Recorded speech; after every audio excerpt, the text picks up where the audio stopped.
जय श्री केदार, हर हर महादेव। जलेर दामও বেশি, খাবারের দামও বেশি। কেদারনাথ যাবার আগে রেজিস্ট্রেশন সবাইকে করাতে হবে, প্রত্যেকেরই। রেজিস্ট্রেশন ছাড়া ওখানে প্রবেশ করা যাবে না, তাই অনলাইনে রেজিস্টার আগে থেকে করলে ভালো হয়।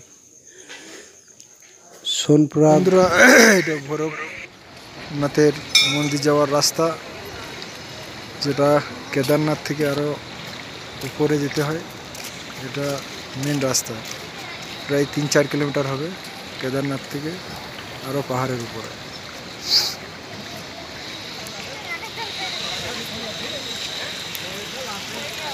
আর এটা দেখতে পাচ্ছেন বরফের উপরে যে ভাপ হচ্ছে, মনে হচ্ছে যে একদম মেঘ ওখান থেকে তৈরি হচ্ছে।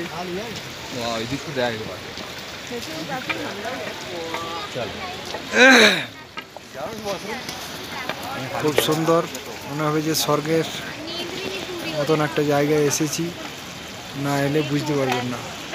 দারুণ জায়গা, খুব সুন্দর। এগুলো হচ্ছে ট্রেড রুম, ছোট ছোট রুম আছে যেগুলাতে থাকার জায়গা।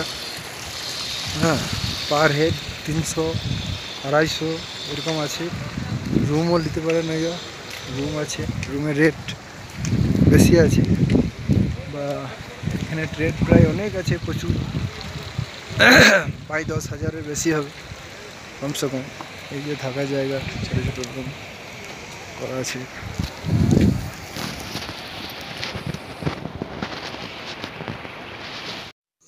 হ্যালো বন্ধুরা, আমরা রানীগঞ্জ থেকে ট্রেন বুকিং করেছিলাম হরিদ্বার পর্যন্ত। হরিদ্বারে পৌঁছে তারপরে আমরা সোনপ্রয়াগ থেকে গৌরীকুণ্ড। হরিদ্বার থেকে আমরা বাস বুকিং করেছিলাম, তাই বাসে ওখান থেকে অনলাইন টিকিট করে আমরা বাসে চেপে গিয়েছিলাম। সত্যিকারের বন্ধুরা, কেদারনাথ, হরিদ্বার সত্যিকারই দারুণ জায়গা। তো যারা প্রথমবার যাবেন,